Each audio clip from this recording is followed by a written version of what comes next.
The clearing. कहानी की शुरुआत में हम टॉम नाम के एक आदमी को देखते हैं जो कि अपनी बेटी मीरा के साथ जंगल में कैंपिंग के लिए आया था। जब सुबह ट्रक में उसकी आंख खुलती है तो इस वक्त उसकी बेटी अपने बेड पर सो रही थी। तभी यहाँ बारिश शुरू हो जाती है जिस वजह से टॉम फिर से सो जाता है, लेकिन जब दोबारा उसकी आंख खुलती है तो मीरा अपनी जगह पर नहीं होती। इसके बाद वो ट्रक से बाहर आकर मीरा को ढूंढने लगता है, लेकिन उसे वो कहीं नहीं मिलती। इसी बीच वहाँ एक औरत भागती हुई आती है और टॉम से भी भागने को कहती है। वो उसकी बात सुनकर कुछ समझ नहीं पाता, लेकिन तभी उस औरत पर ज़ॉम्बीज आकर अटैक कर देते हैं और उसे भी काट कर इन्फेक्टेड कर देते हैं। टॉम उसे बचाने की कोशिश भी करता है, लेकिन तब तक वो भी ज़ॉम्बी बन जाती है। इसके बाद वो ज़ॉम्बीज उसके पीछे लग जाते हैं, साथ ही टॉम उनके साथ फाइट करने लगता है। इसी बीच वहाँ मीरा आ जाती है और टॉम को फाइट करता देख वो घबराने लगती है। टॉम उसे ऐसे भागने को कहता है। इसके बाद मीरा वहाँ से चली जाती है। इधर टॉम किसी तरह ज़ॉम्बीज से बचता हुआ अपने ट्रक के अंदर आ जाता है। अब वो ट्रक के ऊपर चढ़कर देखता है कि वहाँ काफी सारे ज़ॉम्बीज आ गए हैं। तभी सीन यहाँ से चेंज होता है और हम कुछ वक्त पहले का सीन देखते हैं जहाँ टॉम अपनी वाइफ नायोमी और मीरा के साथ घर पर था। यहाँ किसी बात को लेकर उससे मीरा की बहस हो जाती है और मीरा उससे नाराज होकर कमरे में चली जाती है। अब रात में वो अपनी वाइफ से माफी मांगता है और कहता है कि मुझे इस तरह उससे बात नहीं करनी चाहिए थी। अब नायोमी उससे कहती है कि वो क्यों ना मीरा के साथ एक वीक की कैंपिंग पर जाए, लेकिन टॉम बताता है कि वो इस वीक काफी बिजी है, लेकिन नायोमी उसे फिर भी कैंपिंग पर जाने के लिए मना लेती है। अगली सुबह टॉम और मीरा साथ में कैंपिंग के लिए निकल जाते हैं। अब रास्ते में टॉम उससे बात करने की कोशिश करता है, लेकिन वो ध्यान नहीं देती और अपने फोन में लग जाती है। इसके बाद टॉम लोकेशन पर पहुंचकर कैंपिंग का सारा इंतजाम कर देता है। कुछ टाइम बाद वो मीरा को हाइकिंग के लिए ले जाता है, लेकिन मीरा कहती है कि उसे ये सब पसंद नहीं है, उसे केवल अपने कंप्यूटर में इंटरेस्ट है। खैर टॉम फिर भी उसे आगे लेकर एक खंडहर तक आ जाता है। अब शाम के टाइम वो वापस से अपने ट्रक के पास आकर बैठ जाते हैं। साथ ही हम देखते हैं कि वहाँ कैंपिंग के लिए और भी लोग आए हुए हैं। तभी यहाँ एक लेडी आती है और उन्हें डिनर के लिए अपने साथ इनवाइट कर देती है। इसके बाद टॉम मीरा उनके साथ शामिल हो जाते हैं। अब रात में वो दोनों अपने ट्रक में आकर लेट जाते हैं। टॉम अपना टाइम बिताने के लिए बुक पढ़ने लगता है और मीरा अपने फोन में लगी थी। कुछ टाइम में वहाँ तेज बारिश शुरू हो जाती है और टॉम बाहर निकलकर अपनी कार को अच्छे से लॉक कर देता है। फिर वो वापस ट्रक में आकर सो जाता है और इसके बाद तो हम देख ही चुके हैं कि क्या हुआ था। खैर सीन वापस से प्रेजेंट टाइम में आता है। हम देखते हैं कि ज़ॉम्बीज ने ट्रक को हिलाकर टॉम को लटका दिया है। इसके बाद टॉम किसी तरह उनसे बचता हुआ वापस से ट्रक के ऊपर चढ़ जाता है। साथ ही उसे अपनी बेटी की काफी फिक्र भी हो रही थी। अब वो ट्रक के अंदर आकर अपनी पिस्टल लोड कर लेता है और बाहर निकलकर उन ज़ॉम्बीज को शूट करने लगता है। वो उनमें से काफी ज़ॉम्बीज को तो मार देता है, लेकिन उस पिस्टल में गोलियां कम होती हैं। जिसके बाद गोलियां खत्म होते ही वो ज़ॉम्बीज से बचता हुआ वापस से ट्रक के अंदर आ जाता है। अब वो दरवाजा बंद कर ही रहा होता है, लेकिन तभी एक ज़ॉम्बी दरवाजे को खोलने के लिए अपना हाथ अंदर कर देता है, जिस वजह से टॉम को चाकू लेकर उसका हाथ काटना पड़ता है। इसके बाद वो अपने हाथ पैरों पर टॉवेल को लपेट लेता है, इससे ज़ॉम्बीज उसे बाइट ना कर पाए। आगे वो ट्रक में से सीढ़ी निकालकर कार की तरफ कर देता है और डिसाइड करता है कि वो कार को लेकर यहाँ से निकल जाएगा। अब वो जल्दी से कार की तरफ आने की कोशिश करता है, लेकिन ज़ॉम्बीज उसे सब तरफ से घेर लेते हैं और उस पर अटैक कर देते हैं। वो उन सबसे किसी तरह बचता हुआ कार में आ जाता है और उसे स्टार्ट करने लगता है, लेकिन परेशानी अब भी खत्म नहीं होती। वो उस कार को स्टार्ट करने की काफी कोशिश करता है, लेकिन कार में कुछ खराबी हो जाने की वजह से कार स्टार्ट होकर ही नहीं देती। इसके बाद वो कार से फ्लेयर गन निकाल लेता है और उससे एक ज़ॉम्बीज को भी मार देता है। फिर वो उन ज़ॉम्बीज से बचता हुआ सीढ़ी की मदद से वापस से ट्रक पर चढ़ जाता है। साथ ही उसके पीछे पीछे एक ज़ॉम्बी भी आ रहा था। इसके बाद टॉम उसे नीचे धक्का देकर फेंक देता है। अब वो उस सीढ़ी को भी वहाँ से गिरा देता है ताकि और ज़ॉम्बीज ऊपर ना आ जाएं। उसे अपनी बेटी की काफी ज्यादा फिक्र हो रही थी। अब वो अपना फोन लेता है और मीरा को कॉल लगाता है, लेकिन उसका फोन ट्रक के अंदर ही था, जिस वजह से वो और भी डरने लगा था। अब कुछ देर में यहाँ रात हो जाती है और टॉम अपनी बेटी को याद करता हुआ ट्रक में ही सो जाता है। वो उसके साथ बिताए हुए पलों को याद करने लगता है। खैर अगले दिन सुबह में वो फिर से मीरा को दूरबीन की मदद से देखने लगता है ताकि वो उसे दिख जाए, लेकिन वो उसे कहीं नहीं दिखाई देती। इसके बाद वो ट्रक के अंदर आकर रेडियो को शुरू करने लगता है, जिसमें ऑफिसर बताता है कि वायरस के फैलने की वजह से पुलिस और आर्मी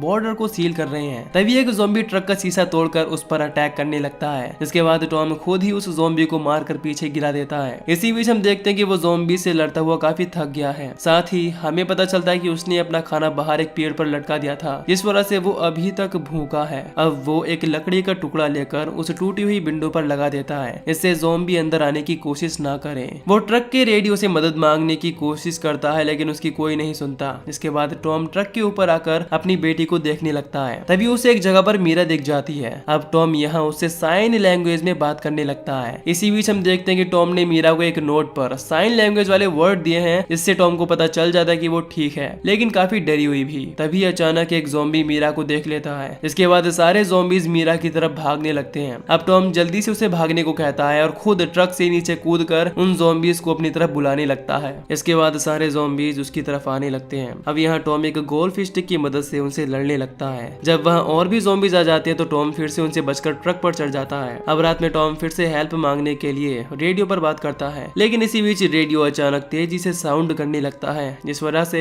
ट्रक के पास खड़े ज़ॉम्बीज गुस्से में आ जाते हैं और फिर से विंडो को तोड़ने लगते हैं। अब टॉम जल्दी से एक हथौड़ा लेकर उस रेडियो को ही तोड़ देता है। अब यहाँ फिर से बारिश शुरू हो जाती है और दूसरी तरफ हम मीरा को भी देखते हैं, जिसके पीछे अभी भी एक ज़ॉम्बी लगा हुआ था। वो उससे बचती हुई एक जगह पर छिप जाती है। इधर टॉम देखता है कि ट्रक के ऊपर काफी सारे ज़ॉम्बी चढ़ गए हैं। इस वजह से वो ऊपर जाकर सारे ज़ॉम्बीज को एक एक करके नीचे गिरा देता है और रात में ही बैठकर निगरानी करने लगता है। सुबह होने पर वो देखता है कि ज़ॉम्बीज के हाथ में मीरा की जैकेट है। इसे देखकर उसे लगने लगता है कि मीरा भी ज़ॉम्बीज का शिकार हो गई है। इस वजह से वो काफी ज्यादा दुखी होता है। फिर वो नीचे आकर अपनी पिस्टल लेता है और ड्रॉअर में बची हुई एक गोली को लोड करके खुद ही सुसाइड करने लगता है, लेकिन वो ऐसा नहीं कर पाता क्योंकि उसे यकीन होता है कि अभी भी उसकी बेटी जिंदा है। अब वो ट्रक में पोट्स में बारिश का पानी इकट्ठा करके उसे पीकर अपना काम चलाता है। अब उसे ठीक से खाना न मिलने की वजह से उसकी हालत खराब होने लगती है। खैर वो ट्रक में से ग्लू लेकर टूटे हुए शीशे के टुकड़ों को एक ट्रक के साइड पर चिपका देता है। इससे ज़ॉम्बी अगर ऊपर आए तो जख्मी होकर नीचे गिर जाए। तभी उसकी नजर पहाड़ी की चोटी पर जाती है जहाँ आग का धुआं उड़ रहा था। अब उसे यकीन होने लगता है कि शायद उसकी बेटी वही होगी। इसी बीच उसे एक कार आती हुई दिखती है, जिसके पीछे काफी ज़ॉम्बीज लगे थे। टॉम उस आदमी को अपनी तरफ आने को कहता है और तभी उस आदमी की कार एक पेड़ में ठुक जाती है और ज़ॉम्बीज उसे सब तरफ से घेर लेते हैं। फिर टॉम उसे बचाने का डिसाइड करता है और एक चाकू लेकर उसे बचाने आ जाता है। वो चाकू से ज़ॉम्बीज पर अटैक करके किसी तरह उस आदमी को बचाकर अपने ट्रक में ले आता है। बाद में पता चलता है कि वो एक पेट्रोलिंग ऑफिसर है। वो टॉम को बताता है कि सब जगह ऐसा ही हाल है और रेडियो सिस्टम बंद हो चुके हैं। इसके बाद टॉम उससे अपनी बेटी के बारे में पूछने लगता है कि क्या उसने किसी छोटी बच्ची को देखा है। वो उसे मीरा का फोटो भी दिखाता है, लेकिन उसे मीरा के बारे में कुछ भी नहीं पता था और वो उसे मना कर देता है कि उसने उसे नहीं देखा।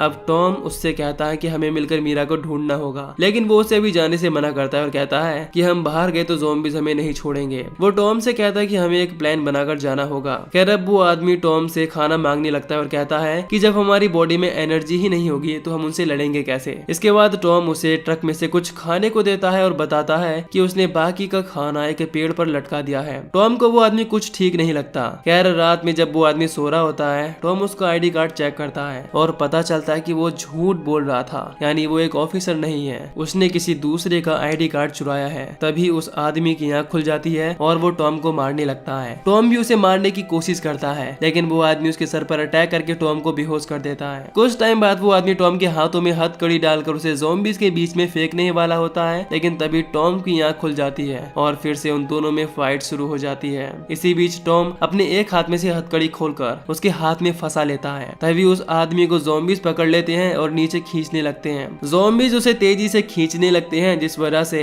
उस आदमी का हाथ कटकर हथकड़ी में ही रह जाता है। इसके बाद टॉम यहाँ से निकलने का फैसला करता है। वो फ्लेयर गन लेता है और ट्रक के अंदर की बैटरी निकालकर उसे लेकर कार में आ जाता है। साथ ही उसके पीछे काफी ज़ॉम्बीज लगे हुए थे। वो किसी तरह कार को स्टार्ट करके ऐसे निकलने लगता है, लेकिन ज़ॉम्बीज आसानी से उसे जाने नहीं देते। इस वजह से उसकी कार एक पेड़ में ठुक जाती है। अब सारे ज़ॉम्बीज ने टॉम को बुरी तरह से घेर रखा था। इसी बीच टॉम फ्लेयर गन को ट्रक के पास रखे सिलेंडर में फायर कर देता है। इससे वहाँ एक बड़ा ब्लास्ट होता है और इस ब्लास्ट में यहाँ पर मौजूद सारे ज़ॉम्बीज मारे जाते हैं, लेकिन इस सब में टॉम अभी जिंदा था। सुबह होने पर वो उसी पहाड़ के ऊपर जाने लगता है। वहाँ पहुंचकर उसे उसकी बेटी मिल जाती है, जो कि बिल्कुल ठीक थी। अब दोनों एक दूसरे को देखकर काफी खुश होते हैं और इसी के साथ ये मूवी यहीं पर खत्म हो जाती है। तो दोस्तों अगर आपको इस मूवी की एक्सप्लेनेशन पसंद आई हो तो वीडियो को लाइक और चैनल को सब्सक्राइब कर दीजिए। बाकी मैं मिलूंगा आपसे न्यू वीडियो में। Till then take care, love you, bye bye.